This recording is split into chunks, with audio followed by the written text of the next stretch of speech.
Choisir de pardonner. Par Bernard Guy.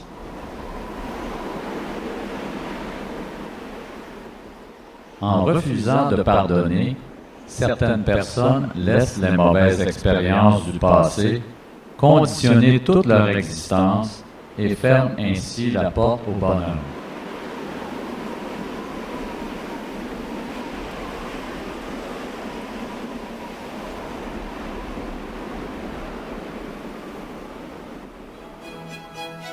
Section 1. Une question de bonheur. On raconte l'histoire d'un père en Espagne qui avait des relations de plus en plus tendues avec son fils adolescent. Révolté, ce dernier était parti un jour de la maison sans laisser d'adresse. Désemparé, son père avait alors parcouru plusieurs villes et villages d'Espagne à sa recherche, mais sans succès. En désespoir de cause, il plaça une annonce dans un journal de Madrid. Elle se lisait comme suit. « Cher Paco, viens me retrouver en face de l'hôtel de ville à midi. Tu es entièrement pardonné, je t'aime, ton père. » Le jour suivant, à midi, 800 jeunes hommes, s'appelant Paco, se présentèrent en face de l'hôtel de ville, espérant y trouver le pardon et l'amour de leur père.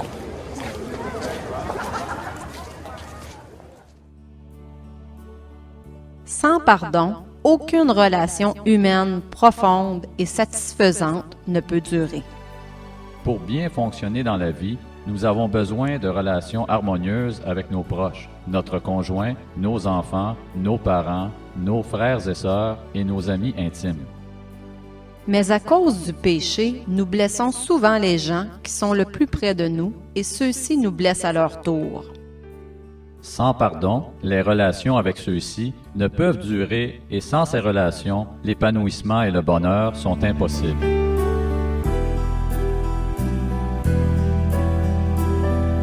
Section 2. Prévenir les offenses.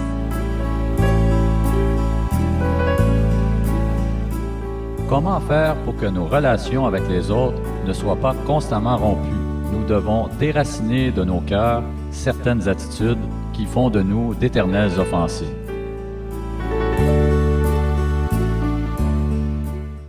Par exemple, nous ne devons pas nous imaginer que les autres nous doivent tout.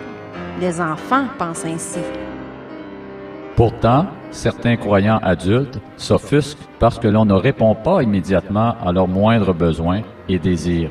Ils s'empressent alors de bouder ceux qui les ont soi-disant offensés et privés de leur dû. À la fin, ils se retrouvent 1000 fois plus seuls et malheureux qu'avant. À l'opposé, ceux et celles qui font preuve d'altruisme et de générosité atteignent un degré de satisfaction beaucoup plus grand dans la vie et souffrent rarement de solitude. Une autre attitude faisant de nous d'éternels offensés est la susceptibilité. Nous ne devrions pas prendre trop à cœur les critiques négatives dont nous sommes l'objet. Il est inévitable que nous soyons critiqués pour ceci ou cela. Certains commentaires nous aident à nous examiner et à nous améliorer, mais d'autres sont sans fondement et ne sont pas dignes d'attention. Réagir vivement aux critiques injustes révèle un niveau trop élevé d'amour-propre. Il nous faut apprendre par amour à passer par-dessus une foule de petites offenses.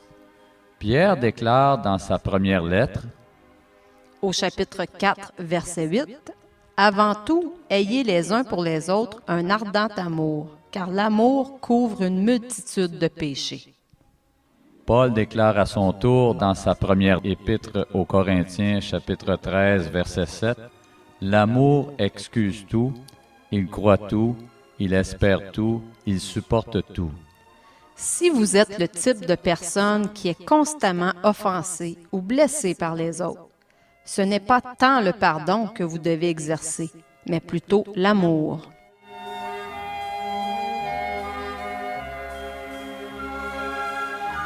Section 3. Fausse conception au sujet du pardon.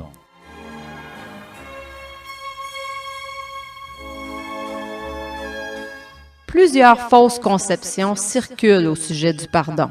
Nous ne mentionnerons ici que les principales. Pardonner ne veut pas dire oublier l'offense.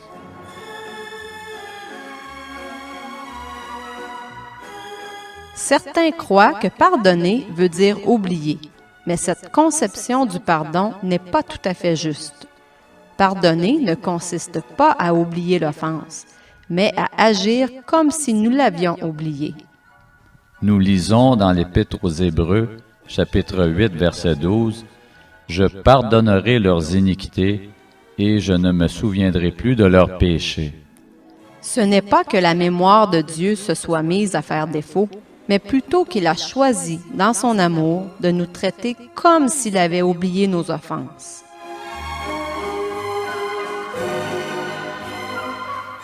Plusieurs choses peuvent être là pour nous rappeler l'offense, et plus l'offense a été grave, plus son souvenir sera long à effacer. Dans certains cas, il ne s'effacera jamais, mais la douleur ressentie s'estompera, comme dans le cas d'une vieille cicatrice.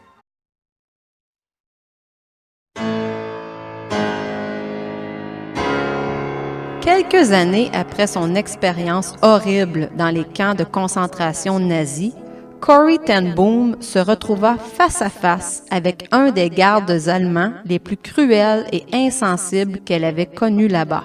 Ce garde, devenu chrétien depuis peu, l'avait autrefois humilié, dégradé et violé des yeux plus d'une fois alors qu'il surveillait les douches.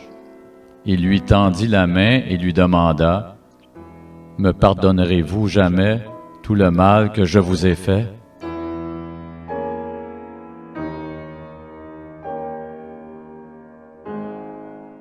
Le cœur de Corrie était plus froid que la glace et elle n'arrivait pas à lui tendre la main.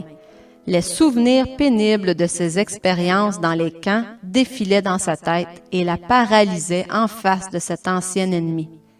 Mais elle se dit à elle-même que la volonté pouvait fonctionner même sans les émotions. Et suppliant Jésus de lui en donner la force, elle lui tendit mécaniquement la main. Elle sentit alors une chaleur envahir sa main, son cœur et tout son être, et s'écria « Je vous pardonne, frère. »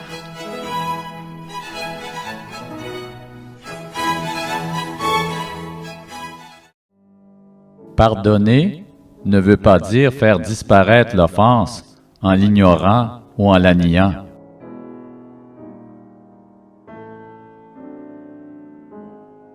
Nous nous trompons souvent nous-mêmes en niant que nous avons été blessés. Nous sommes bien trop spirituels, pensons-nous, pour nous laisser atteindre par les flèches des autres. Nous jouons alors au SSJO, super spirituel, jamais offensé, et nous agissons comme si nous étions blindés. Nous pensons qu'être facilement blessé par l'un ou par l'autre est le lot des faibles.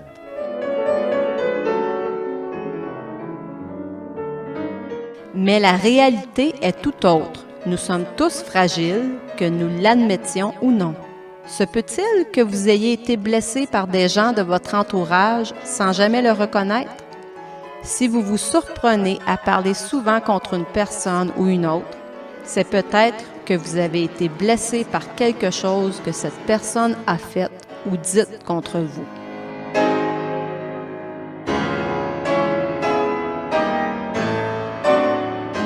Se peut-il que vous n'ayez jamais reconnu et confessé votre amertume envers certaines personnes qui vous ont blessé et que cette amertume empoisonne votre existence et vous empêche de grandir dans la vie spirituelle?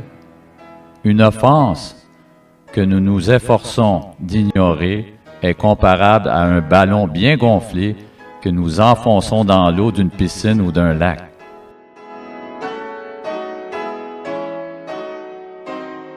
Pardonner ne veut pas dire éprouver des sentiments positifs pour l'offenseur.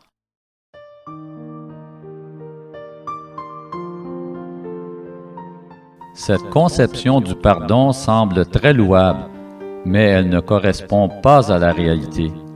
Il est normal de continuer à éprouver pour un temps des sentiments négatifs envers l'offenseur, même si nous lui avons pardonné.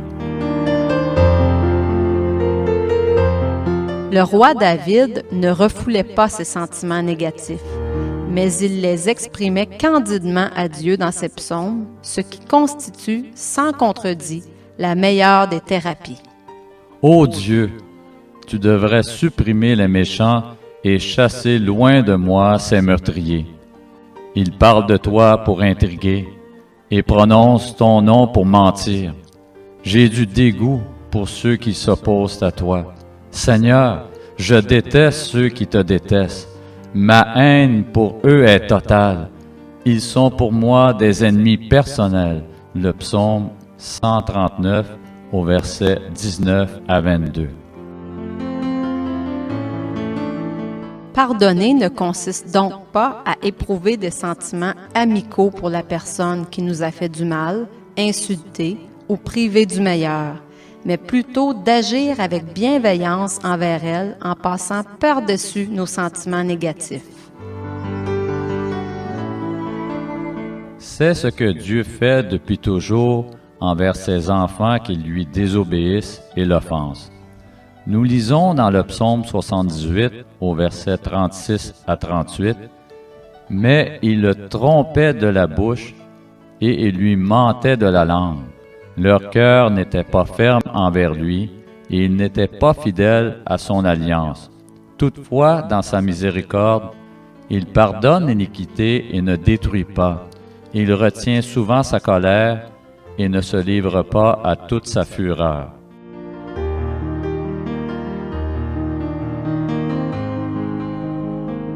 Pardonner ne veut pas dire rétablir instantanément la relation avec l'offenseur.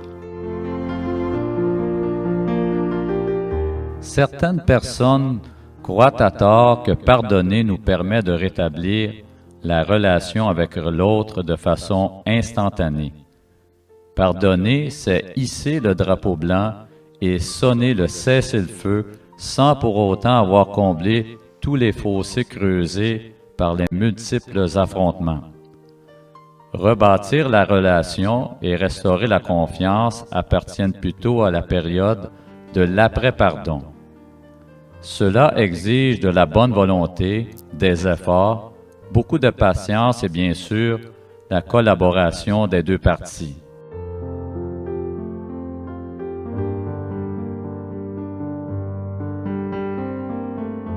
Section 4.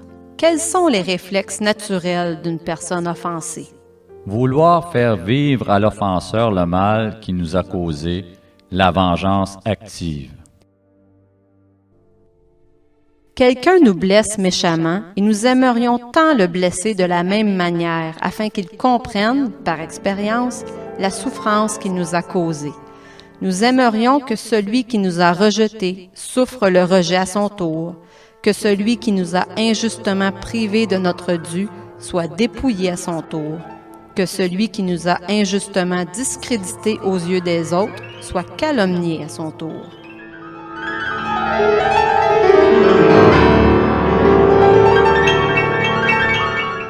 Ce réflexe naturel provient à partir d'un désir légitime de justice, mais nous plonge dans une quête malsaine de vengeance. Un désir chronique de vengeance engendre de l'amertume, et l'amertume rend moribond. Dieu, dans sa parole, nous exhorte à abandonner toute tentative de vengeance personnelle. Amis très chers, ne vous vengez pas vous-même, mais laissez la colère de Dieu agir. En effet, dans les livres saints, le Seigneur Dieu dit « À moi la vengeance, c'est moi qui donnerai à chacun ce qu'il mérite. » L'Épître aux Romains, chapitre 2, verset 19. Ce n'est pas à dire que nous devions nous laisser manger la laine sur le dos dans tous les cas. Il existe des recours légaux approuvés par Dieu pour corriger certaines situations criantes d'injustice. Mais tout en défendant notre cause, nous devons nous garder de toute rancœur et de faire preuve de désintéressement, étant citoyens d'un autre royaume. L'Évangile de Jean, chapitre 18, verset 36.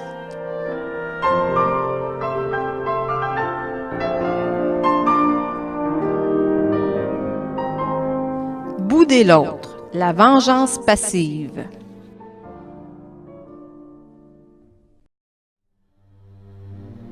Quelqu'un a dit quelque chose ou a fait quelque chose qui nous a blessés et depuis ce temps, nous le boudons et l'évitons. Nous n'exerçons pas de représailles contre l'offenseur, mais nous lui exprimons notre colère par un lourd et long silence. Il n'est pas rare d'entendre dire que des membres d'une même famille ne se parlent plus depuis plusieurs années. Des conjoints blessés choisissent aussi souvent de s'emmurer dans le silence. Cette démonstration passive de mécontentement nourrit l'hostilité et creuse les fossés encore davantage.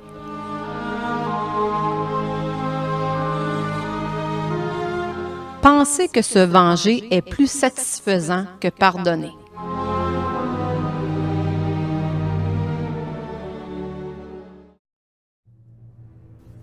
Dans une production cinématographique du récit d'Alexandre Dumas, Le Comte de Monte Cristo, nous voyons le comte se rendre dans une petite église abandonnée sur le sommet d'une colline. Il y rencontre un vieux moine qui lui demande « Êtes-vous venu vous recueillir dans la présence de Dieu et vous confesser? »« Non, lui répondit le comte, je suis venu avertir Dieu que je prenais sa place. Puisqu'il n'a pas jugé bon de me venger de mes ennemis, je prends sa place et je le ferai moi-même. »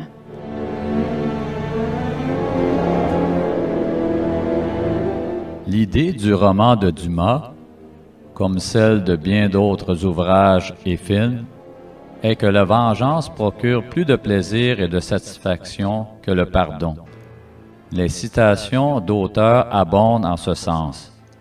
Marivaux, dramaturge français du 18e siècle, écrit « La vengeance est douce à tous les cœurs offensés ». Balzac, romancier français du 19e siècle, écrit à son tour « L'enivrante jouissance de la vengeance satisfaite ». Enfin, Cioran, philosophe et moraliste roumain du 18e siècle, écrit « La vengeance est un besoin, le plus intense et le plus profond qui existe. »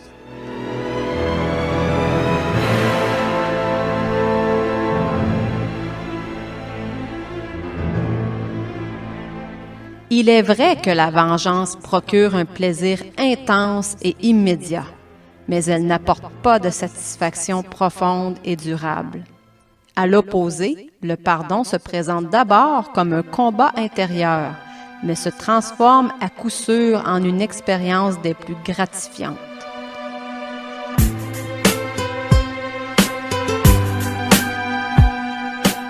Section 5. Que veut dire pardonner? Ne pas nourrir le souvenir de l'offense dans notre cœur.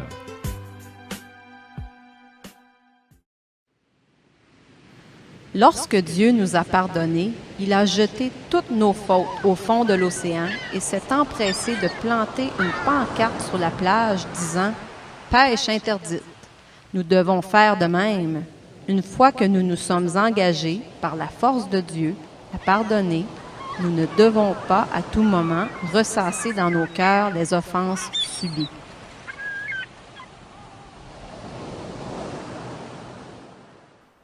Dans son livre sur la vie du général Lee, Charles Flood raconte qu'après la fin de la guerre civile aux États-Unis, le général était en visite chez une dame habitant dans l'État du Kentucky. La dame l'amena voir ce qui restait d'un beau grand arbre centenaire et lui raconta, d'un ton rempli d'amertume, que ses branches et son tronc avaient été abîmés par l'artillerie fédérale. Elle regarda Lee, espérant entendre de sa part une critique sévère contre les nordistes. Mais le général lui répondit plutôt, « Madame, empressez-vous de couper le reste de votre arbre et oubliez-le. La vue de cet arbre empoisonne votre existence. »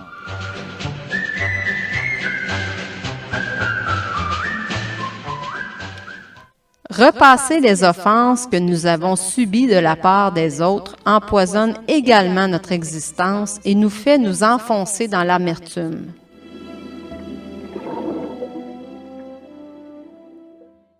Un homme confia un jour à un ami qu'il avait eu une dispute avec sa femme.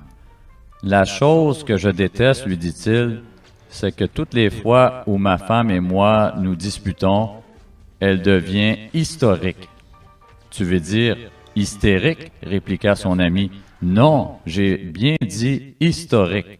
Chaque fois que nous avons un différend, elle commence à raconter en détail tout ce que j'ai fait de travers ces 20 dernières années. » Bref, pardonner, ce n'est pas oublier les offenses du jour au lendemain, mais c'est faire un effort conscient pour ne pas en nourrir le souvenir.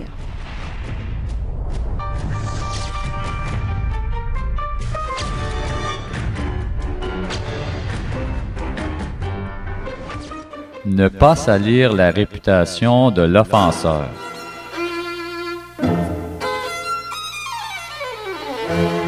Qu'il est tentant pour une personne offensée de faire savoir au plus grand nombre de gens possible que telle ou telle personne l'a injustement traité.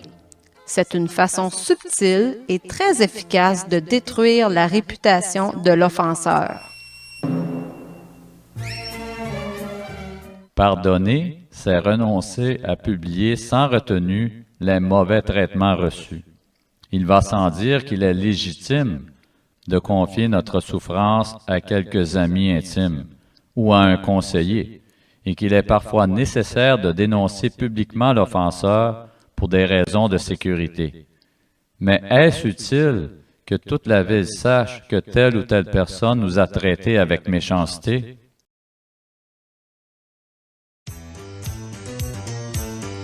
Salir la réputation de l'offenseur est sans contredit la forme de vengeance la plus facile et la plus répandue. Ne pas faire de tort à l'offenseur. Dans le psaume 103, au verset 8 à 10, il est dit que Dieu ne traite pas les coupables selon le mal qu'ils ont fait, mais selon sa grande bonté, car il est un Dieu qui aime pardonner. Le Seigneur est compatissant et bienveillant, patient et d'une immense bonté. Il ne fait pas constamment des reproches, il ne garde pas éternellement rancune, il ne nous a pas punis comme nous l'aurions mérité, il ne nous a pas fait payer le prix de nos fautes.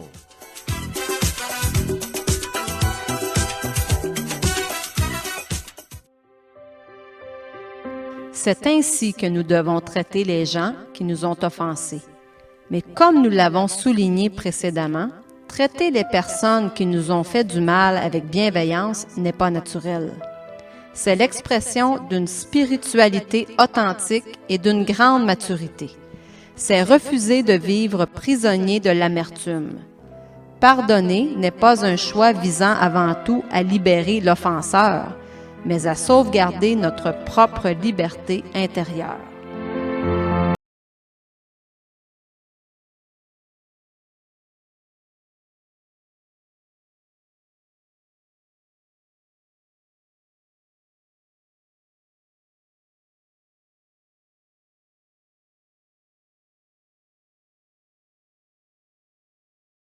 La comparaison entre le pardon de Dieu envers nous et celui que nous devons exercer envers les autres est carrément démesurée. Dans l'ensemble de notre vie, nous n'aurons pas pardonné aux autres le centième de toutes les fautes que Dieu nous aura pardonnées. C'est ce que Jésus a voulu faire comprendre à ses disciples en leur racontant la parabole du serviteur impitoyable. Alors Pierre s'approcha de Jésus et lui demanda, « Seigneur, combien de fois devrais-je pardonner à mon frère s'il se rend coupable envers moi? Jusqu'à 7 fois? Non, répondit Jésus. Je ne te dis pas jusqu'à 7 fois, mais jusqu'à 70 fois 7 fois. C'est pourquoi, voici à quoi ressemble le royaume des cieux. Un roi décida de régler ses comptes avec ses serviteurs. Il commençait à le faire quand on lui en amena un qui lui devait une énorme somme d'argent. Cet homme n'avait pas de quoi rendre cet argent. Alors son maître donna l'ordre de le vendre comme esclave et de vendre aussi sa femme, ses enfants et tout ce qu'il possédait, afin de rembourser ainsi la dette. Le serviteur se jeta à genoux devant son maître et lui dit, « Prends patience envers moi, et je te paierai tout. » Le maître en eut pitié. Il annula sa dette et le laissa partir. Le serviteur sortit et rencontra un de ses compagnons de service qui lui devait une très petite somme d'argent. Il le saisit à la gorge et le serrait à l'étouffer en disant « Paie ce que tu me dois. » Son compagnon se jeta à ses pieds et le supplia en ces termes, « Prends patience envers moi, et je te paierai. » Mais l'autre refusa, bien plus, il le fit jeter en prison en attendant qu'il ait payé sa dette.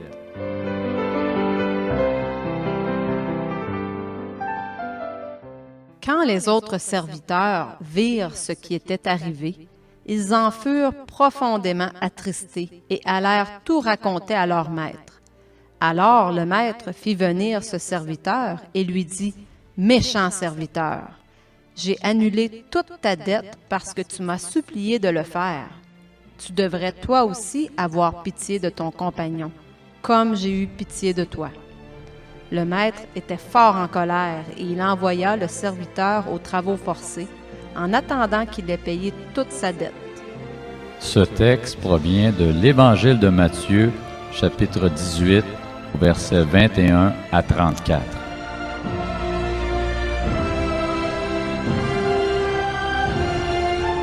Conscients de ne pas être traités par Dieu selon nos manquements, nous devons, à notre tour, user de grâce envers les gens qui agissent mal envers nous. N'est-ce pas l'essence même des paroles de Jésus dans la prière qu'il a enseignée aux disciples? Pardonne-nous nos offenses, comme nous aussi nous pardonnons à ceux qui nous ont offensés.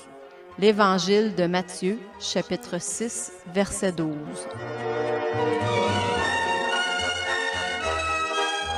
Parce que nous avons nous-mêmes besoin d'être pardonnés par les autres. Une des règles d'or énoncées dans l'Évangile est de faire pour les autres ce que nous aimerions qu'ils fassent pour nous. L'Évangile de Luc, chapitre 6, verset 31. Puisqu'il nous arrive de blesser nos proches, volontairement ou non, nous avons besoin de leur pardon pour continuer à vivre en harmonie avec eux. Et recevoir le pardon des autres sans l'exercer à notre tour briserait l'équilibre et ferait de nous des profiteurs. En employant le terme « réciproquement » dans les versets suivants, l'apôtre Paul souligne que nous sommes parfois les offenseurs ayant besoin d'être pardonnés, mais aussi parfois les offensés devant pardonner aux autres.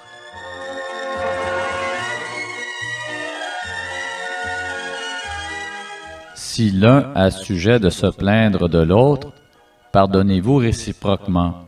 De même que Christ vous a pardonné, pardonnez-vous aussi. L'Épître aux Colossiens, chapitre 3, verset 13. Soyez bons les uns envers les autres, compatissants, vous pardonnant réciproquement, comme Dieu vous a pardonné en Christ. L'Épître aux Éphésiens, chapitre 4, verset 32. Pour ressembler à Dieu.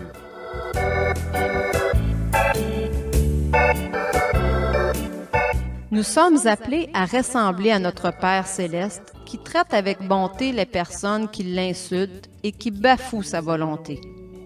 Vous avez appris qu'il a été dit, « Tu aimeras ton prochain et tu haïras ton ennemi. » Mais moi je vous dis, aimez vos ennemis, bénissez ceux qui vous maudissent, faites du bien à ceux qui vous haïssent, et priez pour ceux qui vous maltraitent et qui vous persécutent, afin que vous soyez fils de votre Père qui est dans les cieux, car il fait lever son soleil sur les méchants et sur les bons, et il fait pleuvoir sur les justes et sur les injustes.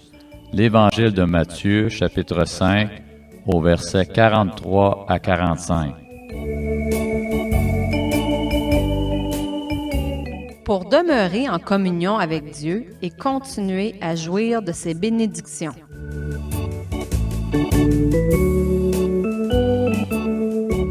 Si vous pardonnez aux hommes leurs offenses, votre Père céleste vous pardonnera aussi. Mais si vous ne pardonnez pas aux hommes, votre Père ne vous pardonnera pas non plus vos offenses. L'Évangile de Matthieu, chapitre 6, au verset 14 et 15. Les paroles de l'Évangile de Matthieu, chapitre 6, au verset 14 et 15, sont adressées aux disciples de Jésus. Ne pas être pardonné ne signifie pas ici ne pas être sauvé, mais être privé de la communion avec le Père et de la puissance spirituelle dont nous avons tant besoin pour progresser dans la vie chrétienne. Pour libérer l'offenseur de sa culpabilité.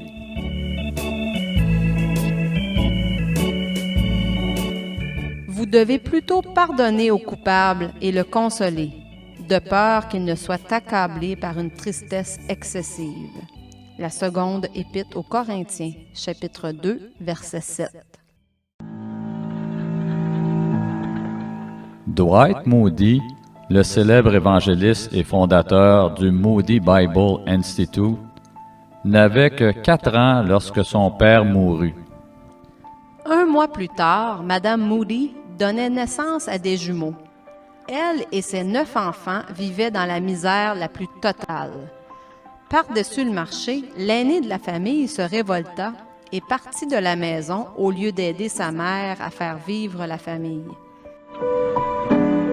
Convaincue que son fils reviendrait, Madame Moody laissait pour lui chaque soir une chandelle allumée au bord de la fenêtre.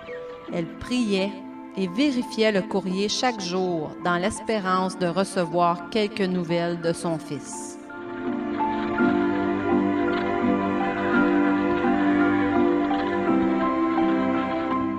Un bon soir, alors qu'elle était assise dans la cuisine, elle aperçut par la fenêtre une silhouette d'homme se dirigeant vers la maison.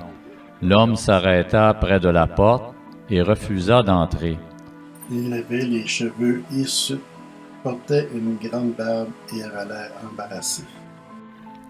Lorsque Madame Moody vit les larmes coulant de ses yeux, elle reconnut que c'était son fils. « Mon fils perdu!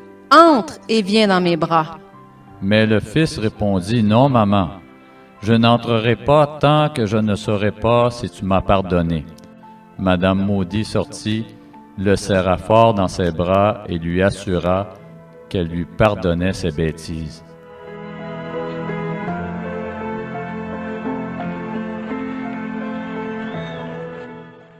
Pour ne pas sombrer nous-mêmes dans l'amertume et la dépression.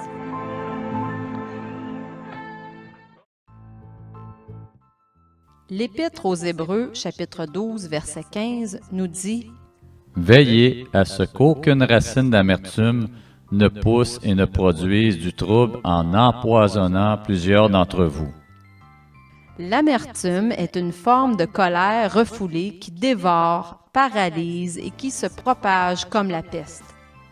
Elle a été identifiée par les professionnels de la santé mentale comme une des causes possibles de la dépression clinique. Une personne amère ne peut pas être heureuse. Pendant que l'offenseur gambade allègrement, la personne offensée se morfond et plie sous le poids de la rancune. En refusant de pardonner, certaines personnes laissent les mauvaises expériences du passé conditionner toute leur existence et ferment ainsi la porte au bonheur. Elles deviennent aigries et ne peuvent plus rien supporter. La moindre offense les atteint démesurément et les déstabilise.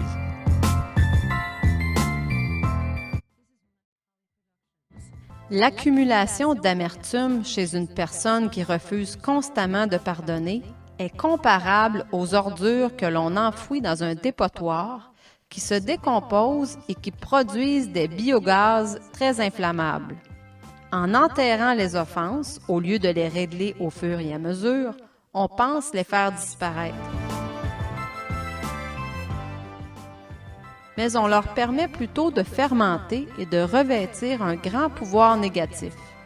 Un pouvoir aussi destructeur, sinon plus, que celui des offenses elles-mêmes. Passer en revue nos diverses expériences de vie et pardonner à tous ceux qui nous ont offensés est la seule porte de sortie face à ce grave problème.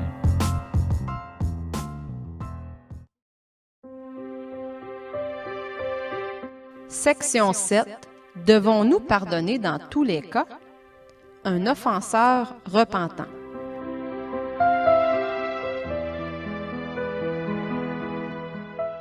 Parfois, l'offenseur se repent et nous pouvons alors lui pardonner et rétablir la communion avec lui.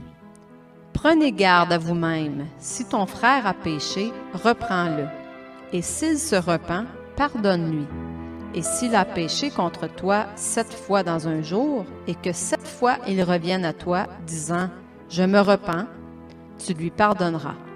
L'Évangile de Luc, chapitre 17, au versets 3 et 4.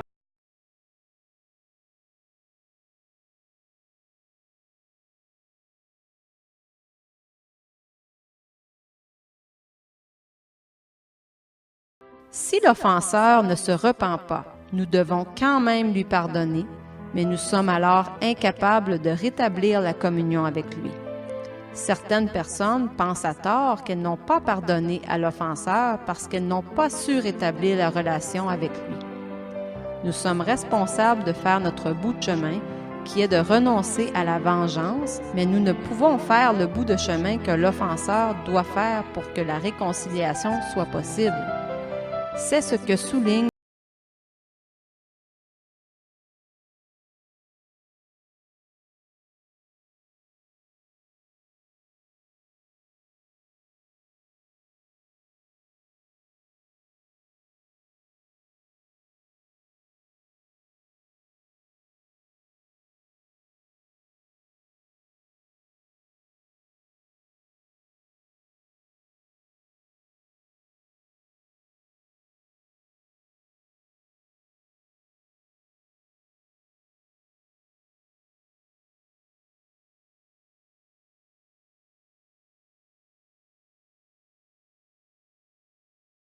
Pardonner ne signifie pas nécessairement cesser de nous méfier ou de nous tenir à distance de personnes malveillantes qui ne se repentent pas de leurs actes.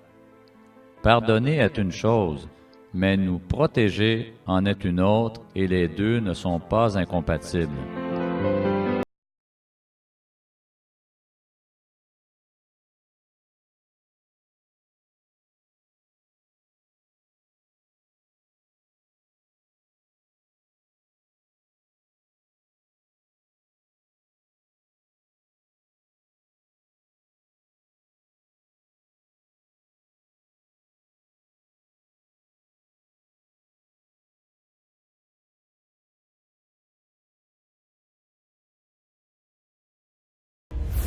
Le 9 février 1960, Adolph Coors III, de la célèbre famille de la distillerie Coors des États-Unis, se fait kidnapper pour une question de rançon. 7 mois plus tard, son corps est retrouvé, troué de balles et abandonné dans un champ. Adolph Coors IV, son fils de 15 ans, devient alors orphelin.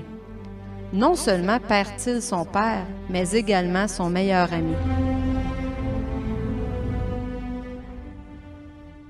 Durant plusieurs années, les enfants Coors entretiennent une haine profonde pour Joseph Corbett, le meurtrier de leur père. En 1975, Adolphe le quatrième devient chrétien, à l'âge de 30 ans. Mais il éprouve toujours une profonde amertume pour l'homme qui l'a privé de son père toutes ces années.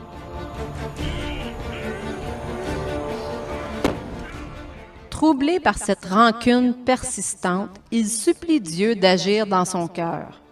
Dieu lui donne alors la force de se rendre au pénitencier de Cannon City, au Colorado, où Joseph Corbett, le meurtrier de son père, est enfermé. Il demande à voir Corbett, mais ce dernier refuse toute rencontre. Alors Coors lui laisse une Bible dans laquelle il écrit à Corbett: « J'étais venu ici pour vous voir et je regrette que vous ne m'ayez pas reçu. Comme croyant, le Seigneur me demande de vous pardonner. Je vous pardonne et je vous prie de me pardonner aussi pour la haine que j'ai nourrie dans mon cœur pour vous durant plusieurs années. »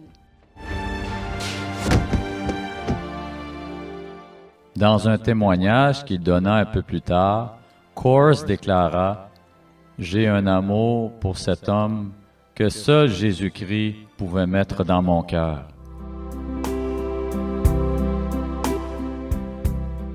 Où Jésus a-t-il trouvé la force de dire sur la croix: « Père, pardonne-leur, car ils ne savent pas ce qu'ils font », après tout le mépris qu'on lui avait témoigné et toutes les souffrances qu'on lui avait infligées?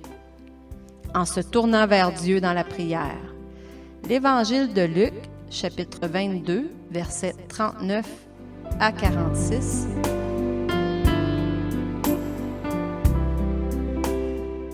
Où Étienne a-t-il trouvé la force de dire, alors qu'on le lapidait injustement: « Seigneur, ne leur impute pas ce péché », en se tournant vers Dieu dans la prière.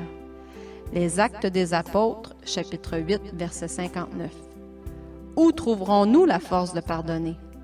Dans une communion profonde avec Dieu, qui, en dépit de son infinie justice, traite ses ennemis avec bonté.